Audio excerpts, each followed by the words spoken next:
Hello guys and welcome back into a new brand video. In today's tutorial, I'm going to show you how to cancel your Slack subscription. So make sure to watch the video to the end and follow these simple steps.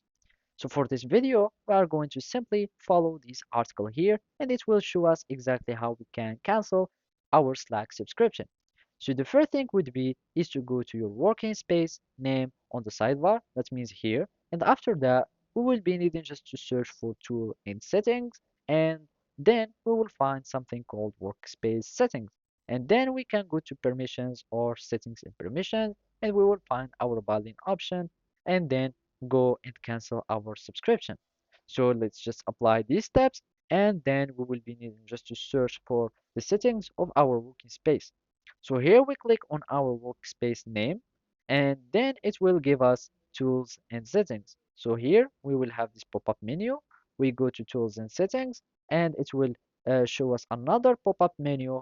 And from there, we will be needing to simply go to billing, and from here it's just to go to billing.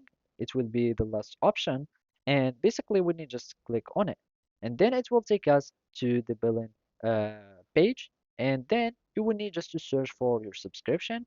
So here you will have history, settings, contacts, etc.